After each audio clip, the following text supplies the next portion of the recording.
जय श्री राम, जय श्री कृष्ण, हर हर महादेव सभी को। तो जैसे कि आपने टाइटल देख लिया है, आज का हमारा विषय है कि क्या वैदिक धर्म, सनातन धर्म मोनोथिस्टिक है या अब्राहमिज्म की तरह, कि जिसमें बस one God, one belief, one book की आइडियोलॉजी हो। जैसे बाइबल कुरान वाले हैं कि बस जो हमारे अल्लाह है वही सही है, उसके अलावा कोई भगवान नहीं है, सारे झूठे हैं। फिर बाइबल वाले कहते हैं कि सिर्फ जीसस या याहवे के अलावा सब झूठे हैं, सिर्फ इनकी ही उपासना करो। फिर हमारे यहाँ इस्कॉन वाले कहते हैं कि सिर्फ कृष्ण है, ये है, वो है। सेक्टेरियनिज्म तो हमारे में भी है, लेकिन हम ओल्डेस्ट रिलीजन की ओर, ओल्डेस्ट ट्रेडिशंस की ओर, कि जो भी हमारे ओल्डेस्ट ऋषिज थे, ओल्डेस्ट ग्रंथ थे, उनका क्या कहना है।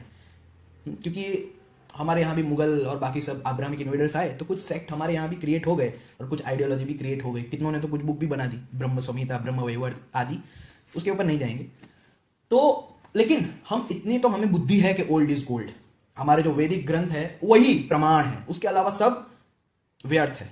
अगर कोई चीज वेदों में ना हो, श्रुतियों में ना हो, और पुराण या स्मृति में कोई सेक्टेरियन आचार्य लिख दे, तो हम उसे मान्य नहीं करते। इतना तो सभी आचार्यों ने स्वीकार किया है और कहा है।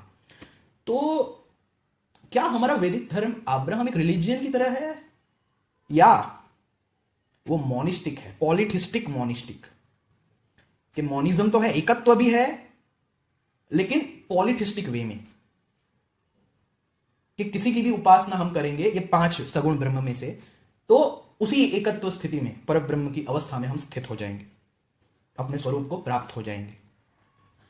तो 5 सगुण ब्रह्म, जैसे कि हमारा स्मार्ट संप्रदाय जो कि सेक्टेरियनिज्म के बिल्कुल खिलाफ है, जिसमें कोई सेक्टेरियनिज्म नहीं है, 5 को सगुण ब्रह्म मानते हैं और कहते हैं कि जिसको इन 5 में से या इन 5 के अवतारों में से किसी एक को भी इष्ट देव मान के, दूसरे 4 को उनका स्वरूप मान के उपासना करो, फिर धीरे धीरे धीरे धीरे धीरे धीरे तुम अपने परम स्थिति तक पहुंच जाओगे, जो है आत्मज्ञान की स्थिति। तो क्या वेद उसे सपोर्ट करते हैं? क्या वेद सेक्टेरियनिज्म को सपोर्ट करते हैं? क्या पौराणिक ऋषि जो थे वो सेक्टेरियनिज्म को सपोर्ट करते हैं, या पॉलिथिस्टिक मोनिज्म को, पॉलिथिज्म प्लस मोनिज्म को सपोर्ट करते हैं? तो आज हम देखते हैं। जैसे कि मैंने अपने लास्ट वीडियो में जाकिर नायक को एक्सपोज किया था, तो बताया था कि सब फालतू बकवास है, सब बीच बीच में से कोट करके बेकार बातें ये लोग करते हैं और लोगों को गुमराह करते हैं।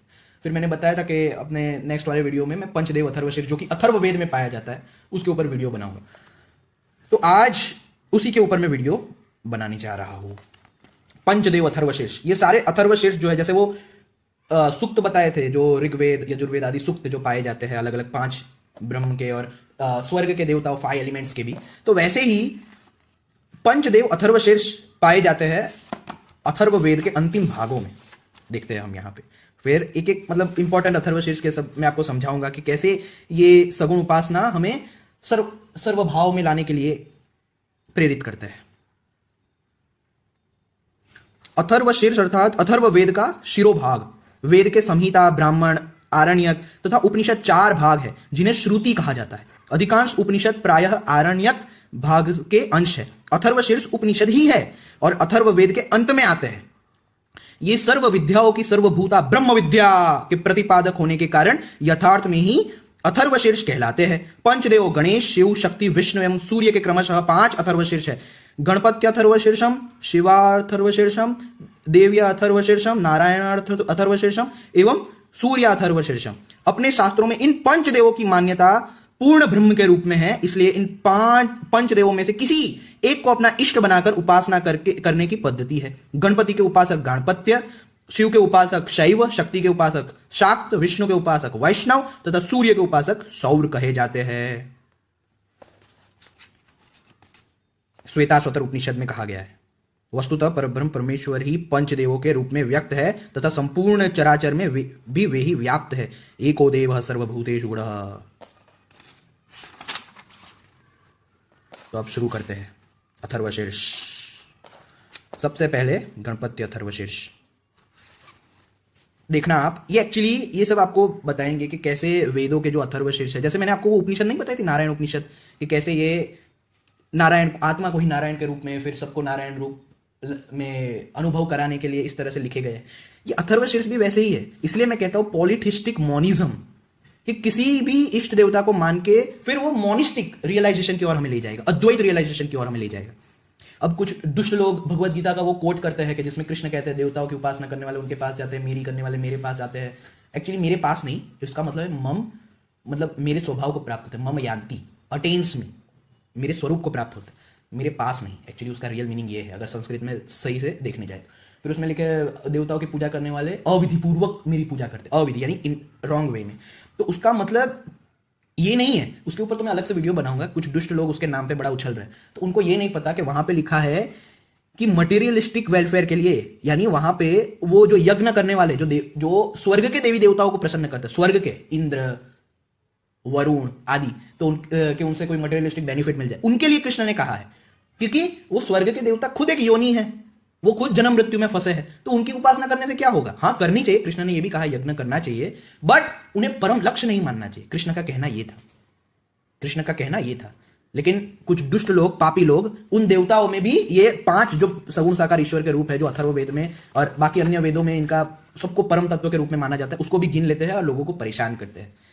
तो ऐसे दुष्ट लोगों की बातों में नहीं आना चाहिए और आपको अपने ओल्डेस्ट ट्रेडिशंस, ओल्डेस्ट पौराणिक ऋषियों की ओर जाना चाहिए, कि जो खुद पौराणिक ऋषि हर ये 5 की तारीफ करते थे, पुराणों में प्राप्ति है, 5 की उपासना करते थे। तो हमें उन ऋषियों की बात माननी है। अभी अभी क्या है नपुंसकों की, आप लोग खुद सोचो, जो अब्राहमिक इन्फ्लुएंस्ड होकर कुछ भी भोंकते हैं उनकी आइडियोलॉजी लेके, ऐसे लोगों की बात माननी चाहिए या वेदों की बात माननी चाहिए? वेद ज्यादा बड़े प्रमाण है या इनके सेक्टेरियन ग्रंथ? खुद सोचिए। तो चलो शुरू करते हैं। गणपति को नमस्कार। ओम नमस्ते गणपते त्वमेव प्रत्यक्षं तत्त्वमसि त्वमेव केवलं कर्तासि त्वमेव केवलं धर्तासि त्वमेव केवलं हर्तासि त्वमेव सर्वं खल्विदं ब्रह्मासि त्वं साक्षात् आत्मासि नित्यं ऋतं वच्मि सत्यं वच्मि अवत्वं माम वक्तारं वशोतारं अवधातारं अवधातारं अवानुचानम् अवशेष्यं। गणपति नमस्कार है, तुम ही प्रत्यक्ष तत्व हो, तुम ही केवल कर्ता, तुम ही केवल धारण करता और तुम ही केवल संहार करता हो। देखो अथर्वशीर्ष में अपने इष्ट देवों को ही सब रूपों में देखना सिखाया जाता है। हमारे वैदिक ग्रंथ ही इस तरह से लिखे गए हैं। तुम ही समस्त विश्व रूप ब्रह्म हो और तुम ही साक्षात नित्य आत्मा हो। तुम मेरी रक्षा करो, वक्ता की रक्षा करो। मैं कुछ कुछ ही दिखाऊंगा, आपको एक आइडिया दिलाना है कि क्या है हमारे वेदों में वास्तविकता में, और आपको कैसे मूर्ख बनाते हैं लोग। देखो तुम वाग्मय हो, तुम चिन्मय हो, तुम आनंदमय हो, तुम ब्रह्ममय हो, तुम सच्चिदानंद अद्वितीय परमात्मा, तुम प्रत्यक्ष ब्रह्म हो, तुम ज्ञानमय विज्ञानमय हो। यह सारा जगत तुमसे उत्पन्न होता है, यह सारा जगत तुमसे सुरक्षित रहता है, यह सारा जगत तुम में लीन होता है, यह अखिल विश्व तुम में ही प्रतीत होता है। तुम ही भूमि जल और ये सब हो, तुम ही परा, ये सब तुम ही हो, तुम ही रज, ये तीनों गुणों से परे हो। आपको आइडिया दे रहा हूं, आप लोग पढ़ना। मैं अपने वो जो मैंने आपको बताई थी वो PDF की ड्राइव, वो मैं फिर से डिस्क्रिप्शन में डाल दूंगा, कमेंट में भी डाल दूंगा, तो उसमें आप जो है वो ये PDF भी है, उसमें पंचदेव अथर्वशीर्ष की, वो डाउनलोड कर लेना। तुम नित्य मूलाधार चक्र में स्थित हो, तुम प्रभु शक्ति उत्साह, तुम ब्रह्मा हो, तुम विष्णु हो, तुम रुद्र हो, तुम इंद्र हो, तुम अग्नि हो, तुम वायु हो, तुम सूर्य हो, तुम चंद्रमा हो, तुम सगुण ब्रह्म हो, तुम निर्गुण त्रिपाद भू भुव स्वः प्रणव हो। तो देखिए आप, आइडिया दे रहा हूं आपको, इसलिए हर एक लाइन समझाने लगूंगा तो ये वीडियो 5 घंटे का हो जाएगा। तो ये दिखाना है कि वेदों में, उपनिषदों में इष्ट देव को कैसे सब रूपों में देख के, इसे ही भक्ति कहते हैं, इसे ही भक्ति कहते हैं। हमारे रियल ऋषि मुनियों ने इसे ही भक्ति कहा है कि इष्ट देवों को ही समस्त मतलब सब रूपों में देखने की कोशिश करो। फिर ये देखो शिवा अथर्वशीर्षम।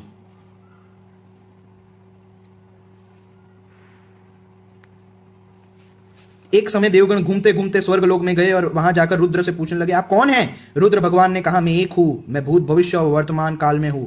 ऐसा कोई नहीं है जो मुझसे रहित हो, जो अत्यंत गुप्त है, जो सभी दिशाओं में रहता है, वह मैं हूं। मैं नित्य अनित्य स्वरूप, व्यक्त रूप, अव्यक्त रूप, ब्रह्म रूप, अब्रह्म रूप, पूर्व पश्चिम उत्तर और दक्षिण दिशा रूप, ऊर्ध्व और अधो रूप, दिशा प्रतिदिशा, पुमान। अब पढ़ लो आप सभी। मैं ही हूं, सब कुछ मैं ही हूं, मैं ही हूं। मैं अपने तेज से ब्रह्म को ब्राह्मण से, गौ को गौ से देखो तृप्त करता हूं। वे देव रुद्र से पूछने लगे, रुद्र को देखने लगे और उनका ध्यान करने लगे। फिर उन देवों ने हाथ ऊंचे करके इस प्रकार स्तुति की। कैसे स्तुति की? जो रुद्र है वही भगवान और वही ब्रह्मा, उन्हें बार बार नमस्कार है। जो रुद्र है वही भगवान है और वही विष्णु है, उन्हें बार बार नमस्कार है। फिर जो रुद्र है वो स्कंद है, इंद्र है, वायु है, सूर्य है, सोम है, सब कुछ वो है। तो हमारे वेद हमें ये अथर्वशीर्ष और उपनिषदों, वेद हमें बार बार यही सिखाते हैं कि जो भी अपना इष्ट देव हो इन 5 सगुण ब्रह्म में से, उनको ही सब रूपों में देखने का प्रयास करो। तो देखो अमृत है वो सब, ये सब रुद्र स्वरूप है। पृथ्वी आपका आदि रूप, आप विश्व रूप केवल ब्रह्म रूप हो। देखो PDF में आप सब पढ़ लेना, या तो आप बुक खरीद लो ना। ये कितने की है? ऐसे 20 रुपए की है, सिर्फ 10 रुपए की बुक है, 10 रुपए की बुक है। खरीद लो। वही सर्वव्यापी रूप है जो प्रणव रूप है। और अथर्वशीर्ष तो रोज बोलना चाहिए। हमारे महर्षि कहते हैं अथर्वशीर्ष रोज बोलना चाहिए सबको। ये देखो सर्वव्यापी कहने का कारण यह है कि इससे उच्चारण व्यापक होकर रहता है। लोकों में व्यापक हो रहे हैं, अर्थात शांत रूप से आप सब में ओत प्रोत है, इसलिए आप सर्वव्यापी कहलाते हैं।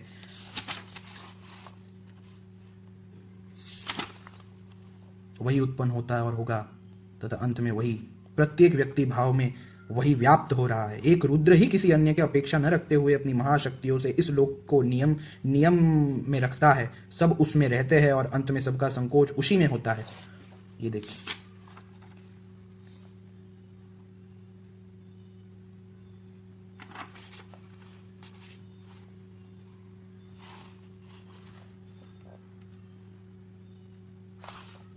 जो रुद्र अग्नि में है, जो रुद्र जल के भीतर है।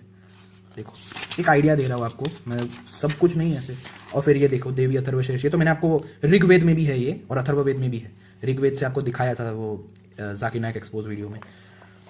ओम, सभी देवता देवी के समीप गए और नम्रता से पूछने लगे, हे महादेवी, तुम कौन हो? उसने कहा, मैं ब्रह्म स्वरूपा हूँ, मुझसे प्रकृति पुरुषात्मक सद्रूप और असद्रूप जगत उत्पन्न हुआ। मैं आनंद और अनानंद स्वरूपा हूँ, मैं विज्ञान और अविज्ञान रूपा हूँ। अवश्य जानने योग्य ब्रह्म और अब्रह्म भी मैं ही हूँ। पंचीकृत और अपंचीकृत महाभूत भी मैं ही हूं।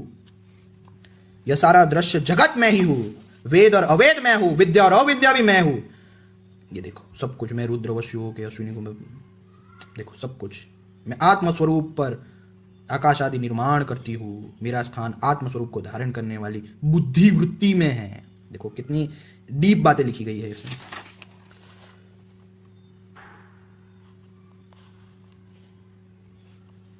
काल का विनाश करने वाली, वेदों द्वारा स्तुत हुई विष्णु शक्ति, स्कंद माता, सरस्वती, देव माता, अदिति और दक्ष कन्या, सब कुछ उन्हीं का रूप है।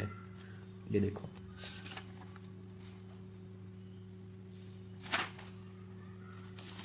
आपको एक आइडिया दे रहा हूं कि हमारा सनातन धर्म पॉलिथिस्टिक मोनिज्म को सपोर्ट करता है। ये देखो, नारायण अथर्वशीर्षम, इसी से वो नारायण उपनिषद निकाली है इन लोगों ने। इसी से मैं जीवों की सृष्टि करूं, नारायण ने संकल्प किया, तो अतः उन्हीं से सबकी उत्पत्ति हुई है। नारायण से ही समस्त गण प्राण उत्पन्न होता है, उन्हीं से मन और संपूर्ण इंद्रिया प्रकट होती है। ये सब उन्हीं से, नारायण से ब्रह्मा उत्पन्न, नारायण से रुद्र प्रकट होते हैं। यहाँ पे नारायण परम तत्व को नारायण के रूप में। तो सेक्टेरियन लोग क्या करते हैं, जो विष्णु को मानते हैं, वो क्या करते हैं, सिर्फ नारायण रिलेटेड बातों को वेदों से दिखाएंगे, पुराणों से दिखाएंगे, अपने आगमास से दिखाएंगे और लोगों को बताएंगे देखो नारायण ही सुप्रीम है हर जगह। फिर शैव लोग क्या करते हैं, अगर कोई शैव सेक्टेरियन शैव हुआ तो वो क्या करेगा, सिर्फ रुद्र शिव जी रिलेटेड बातें दिखाएगा और बोलेगा देखो शिव जी ही परम है। लेकिन हर अथर्वशीर्ष में, हर उपनिषद में यही खासियत है वेद की, उपनिषदों की, और यही दुर्भाग्य है सेक्टेरियन ग्रंथों का। वेदों की खासियत यह है कि वो लोग किसी एक को परम बता के दूसरों को उसी का रूप बताते हैं। फॉर एग्जाम्पल, ये नारायण अथर्वशीर्ष है, बट इसमें भी देखो ब्रह्मा नारायण है, शिव भी नारायण है, इंद्र भी नारायण है, काल भी नारायण है, दिशाएं भी नारायण है, विदिशाएं भी नारायण है, ऊपर भी नारायण है, नीचे भी नारायण है, भीतर बाहर सब नारायण है। अनिर्वचनीय एवं विशुद्ध देव है, उनके सिवा दूसरा कोई नहीं है, एको। अब पता चला, मोनोथिस्टिक वाला एको हम नहीं, एकमेव अद्वितीयम नहीं, मोनिज्म वाला एकमेव अद्वितीयम, कि उसके अलावा कोई तत्व ही नहीं है, वो अकेला ही सब रूपों में। जो इस प्रकार जानता है वो विष्णु ही हो जाता है, वह विष्णु ही हो जाता है। कहां गए अद्वैत विरोधी पापी? यह यजुर्वेदीय उपनिषद का प्रतिपादन है। उपनिषद बड़े हैं तुम्हारे नपुंसक अब्राहमिक इन्फ्लुएंस आचार्यों से। समझ में आया ना? अपनी हद में रहना। हमारे पास वेद है, वेदों के प्रमाण है, और तुम्हारे पास ब्रह्म संहिता जो खुद ही गौड़िया वालों ने लिखी। ये देखो, सूर्या अथर्वशीर्षम, ये देखो सूर्यदेव प्रत्यक्ष, हे आदित्य, आपको हमारा नमस्कार है। आप ही केवल कर्म करता है, आप ही प्रत्यक्ष ब्रह्म है, आप ही प्रत्यक्ष विष्णु है, आप ही प्रत्यक्ष रुद्र है, आप ही प्रत्यक्ष ऋग्वेद है, आप ही प्रत्यक्ष यजुर्वेद है, आप ही प्रत्यक्ष सामवेद है, आप ही प्रत्यक्ष अथर्ववेद है। सब आप ही है भाई, आप ही है। इसीलिए polytheistic monism, this is the best word to define Vedic religion, Sanatan Dharma. Religion नहीं कहना चाहिए, बट क्या बोलो, वैदिक ट्रेडिशन, नहीं, ट्रेडिशन भी अच्छा वर्ड नहीं है। वैदिक spirituality is the right word. Religion word मुझे अच्छा नहीं लगता, सेक्टेरियनिज्म की भावना आती है मुझे। तो फिर ये देखे वैदिक गणेश स्तवन, ये स्तवन भी है, ये देखो अथर्वशीर्ष के अतिरिक्त वेदों में इन 5 विशिष्ट देवताओं की उपासना में प्रयुक्त होने वाले मंत्र और सूक्त भी प्राप्त होते हैं। ये देखिए, तो 5 को सुप्रीम बताया गया। ये वेद है, ये कोई सेक्टेरियन ग्रंथ नहीं है। तो वेदों का प्रमाण हमेशा ऊंचा होता है। हे रुद्र आपके क्रोध, हे गिरिशंत कैलाश पर रहकर, समझ रहे हो आप? तो देखो, मेन बात मैं ये समझाना चाहता हूं कि ये सेक्टेरियन, मोनोथिस्टिक, अब्राहमिक इन्फ्लुएंस्ड, दुष्ट, पापी, नपुंसक लोग जो सनातन धर्म का बर्बादी चाहते हैं, सनातन धर्म को बर्बाद कर रहे हैं, उन लोगों की बात मत मानो, क्योंकि वैदिक रिलीजन, सनातन धर्म इज पॉलिथिस्टिक। अरे ऋग्वेद में इतनी सारी स्तुतियां है, आप पागल हो जाओगे। अगर हमारा जो वैदिक धर्म है वो कोई ये बाइबल कुरान वालों जैसा मोनोथिस्टिक होता, चाइल्डिश होता, तो इतनी सारी ऋग्वेद में स्तुतियां इंद्र के लिए, अग्नि के लिए, वायु के लिए, 5 एलिमेंट्स की पूजा क्यों की जाती है? क्योंकि वो जो निराकार ब्रह्म व्यापक है वही इन 5 एलिमेंट्स, पंच महाभूत के रूप में व्यक्त होता है। उसके व्यक्त होने का तरीका ये पंच महाभूत ही है, क्योंकि वो खुद अव्यक्त है, वो व्यापक है जिसमें सब कुछ ओत प्रोत है, तो वो व्यक्ति ही 5 एलिमेंट्स के रूप में होता है। और पंचदेव जो है उनके रूप में वो सगुण ब्रह्म कहलाता है। तो ये 5 सगुण ब्रह्म में से किसी एक को इष्ट मान के दूसरे 4 को उनका स्वरूप जानो। फिर धीरे धीरे जैसे जैसे भक्ति करेंगे आप, वैसे वैसे ये अथर्वशीर्ष में जो जो लिखा है ना कि ये स्पेसिफिक जो देव या देवी है, सगुण ब्रह्म है, वही इन सब के रूपों में है, उन्होंने ही ये सब रूप धारण किए हैं। उस अद्वैत अवस्था, मोनिस्टिक अवस्था तक आप पहुंच जाएंगे। तो समझो, उपनिषदों को समझो। और ये जो चेरी पिकर्स है ना हमारे यहाँ, हाँ, चेरी पिकर्स, उनसे जरा बच के रहो, क्योंकि वो लोग जिसमें सिर्फ उनकी तारीफ होगी वो दिखाएंगे। अरे ये लोग इतने बदमाश। मैं ये सोचता हूँ कि इन लोगों में और बाइबल कुरान वालों में कोई फर्क आपको नजर आता है? आप जरा मेरी बात को ध्यान से समझना। ये बाइबल कुरान वाले भी तो यही कहते हैं कि बाइबल के अलावा सब झूठ है, कुरान के अलावा सब झूठ है, अल्लाह के अलावा कुछ नहीं है, अल्लाह ही रियल भगवान है, बाकी कोई भगवान है नहीं। बाइबल वाला कहता है जीसस ही है, या यहोवा, या जो भी इनका नाम, मुझे तो बोलना भी ठीक से आ नहीं रहा इनका नाम, वो उनके अलावा कोई भगवान नहीं है। वैसे ही ये सेक्टेरियन वाले लोग कहते हैं हमारे यहाँ पे। तो आप सोच, इसीलिए तो मैं आपको इन लोगों को अब्राहमिक कहता हूँ, ऐसे ही थोड़ी मैं कह रहा हूँ। आप लोग मनन करो इस बात पे, मैं जो समझाना चाह रहा हूँ इस बात पे मनन करो कि क्यों ये लोग अब्राहमिक है। ये लोग भी ऐसा ही तो कहते हैं कि जो विष्णु रिलेटेड बातें हो वही सही है, हाँ, हमारा संप्रदाय सही है। फिर शैव वाले कहते हैं जो शिव जी रिलेटेड अच्छी अच्छी बातें हो वही ट्रू है, बाकी सब गलत। फिर शाक्त वाले, फिर गणपति। तो ऐसा सेक्टेरियन, इसीलिए सेक्टेरियनिज्म को मैं इतनी गालियां देता हूं मेरे हर वीडियो में, क्योंकि इन्हीं ने तो डिवाइड किया है आप लोगों को। लेकिन अब समय आ गया है यूनाइट होने का। और यूनाइट किसमें होंगे आप? अद्वैता में ही यूनाइट होंगे, क्योंकि अद्वैत ही वास्तविक सनातन धर्म को फॉलो करता है। बाकी सब तो बटे हुए लोग हैं, चेरी पिकर्स है, एक दो लेके दूसरे को निग्लेक्ट कर दिया बाइबल कुरान वालों की तरह। इसीलिए आपको स्मार्ट धर्म, अपने वास्तविक धर्म की ओर बढ़ना है, जो कि अद्वैत संप्रदाय है, कि 5 की उपासना है इसमें। क्योंकि हमारे वेदों में 5 की उपासना, और वेद से बड़ा प्रमाण कुछ नहीं है। आप सब जानते हो वेदों से बड़ा प्रमाण कुछ नहीं है। कोई जितनी भी फालतू खुद की बुक्स लिख दे, ब्रह्म संहिता, ये सब गर्ग संहिता नाम की, वेद से बड़ा प्रमाण कुछ नहीं है। और जो वेद के खिलाफ हो उनको कचरे के डब्बे में फेंक दिया जाता है, ये सभी आचार्यों ने माना है। तो ब्रह्म संहिता वेद के खिलाफ है, फेंक दो कचरे के डब्बे में। कोई भी बुक जो सेक्टेरियनिज्म को बढ़ावा देती है, वेदों के खिलाफ है, उनको कचरे के डब्बे में फेंक दो या जला दो। समझ में आया? जो सनातन धर्म को आज अब्राहमिज्म बनाने की कोशिश की जा रही है, इसके खिलाफ कदम उठाओ, आवाज उठाओ, हाथ उठाओ, नहीं तो वो दिन दूर नहीं कि जो हालत कुरान बाइबल वालों ने दूसरे देशों की है, वही हालत इस्कॉन जैसी दुष्ट संस्था, रामपाल जैसे पापी लोग, आर्य समाज जैसे नीच लोग हमारे सनातन धर्म की भी कर देंगे। आवाज उठाओ, वक्त है अभी भी, वरना बहुत देर हो जाएगी। फिर रोते रहना जब कुछ करने को हाथ में बचेगा नहीं। तो 5 देवों की उपासना है, और 5 को अपने अपने में सुप्रीम बताया गया है, और सिर्फ सुप्रीम नहीं, दूसरों को उनका रूप भी बताया गया है। तो वेद से बड़ी अथॉरिटी कौन है? हाँ, इनके गवार लोग, अभी अभी 400-500 के आए हुए नपुंसक लोग, हाँ, जो खुद मुगलों के नौकर थे, ऐसे लोग कि मुगलों के आदेश दिया, जल जा, लड़ाई करा, वैष्णव शाक्त शैव सबके बीच ऐसी लड़ाई हो, ऐसी ऐसी बातें तो खुद के सेक्टेरियन ग्रंथ में लिख दे, ऐसे ऐसे कुछ लोग ऐसे पुराणों में डाल दे। ऐसे लोगों को तो उस टाइम लात मार मार के मार डालना चाहिए था। तो कितने लोग तो ऐसे लोगों को जय हो करके फॉलो करते हैं। इसीलिए ये कलयुग है, इसीलिए ये कलयुग है। आप समझो, इसमें जो पापी नीच है उसी को लोग अच्छा समझ रहे हैं, इसलिए कहते हैं कलयुग में सब उल्टा होगा। तो कम से कम आप तो जाग गए, आपको तो रियलाइज हो गया, तो आप तो अब सही बढ़ो। अब तो आप दुष्ट लोगों का अंत करो। अंत इन द सेंस कि जो लोग इनके जाल में फंसे हैं उनको रियलिटी बताओ कि रियलिटी में पंचदेव उपासना है। तो बस यही मुझे कहना था, इस वीडियो में यही समझाना था कि मोनोथिज्म नाम की चीज वेदों में एग्जिस्ट नहीं करती। अगर वेदों में मोनोथिज्म होता तो वही सुखदेव परमहंस जो भागवत सुनाते वक्त कृष्ण विष्णु की तारीफ करते हैं, वही सुखदेव परमहंस शिव जी की भी तारीफ करते हैं, स्तुतियां करते हैं। वही सुखदेव परमहंस देवी की भी करते हैं। देवी भागवत पढ़ना, उसमें सुखदेव परमहंस ही बोलते हैं, और देवी की क्या तारीफ कर रहे हैं उसमें। सूत गोस्वामी को देख लो, व्यास जी को देख लो, सब लोग ये 5 की उपासना करने के लिए कहते हैं आपको। तो क्या इनके नपुंसक लोग, अब्राहमिक स्लेव्स लोग, क्या उन पौराणिक ऋषियों से ज्यादा इंटेलिजेंट है? अगर आप लोग ऐसा मानते हो तो आप नपुंसक हो, उनसे भी ज्यादा, ये अब्राहमिक स्लेव्स तो है ही नपुंसक, आप उनसे बड़े नपुंसक हो कि आपको इतनी बुद्धि तक नहीं है दिमाग में कि हम लोग पुराणिक ऋषियों जो इतने ओल्डेस्ट है उनको माने, या वैदिक ऋषियों को माने, वैदिक बातों को माने, या अभी अभी के नपुंसक जो जिनमें इतनी औकात नहीं थी कि अब्राहम ये मुगलों को ब्रिटिशरों को भगाने तक की औकात नहीं थी, और लोग बोलते हैं ये इसका अवतार था, ये उसका अवतार था। अरे ले ले, इसका अवतार उसका अवतार।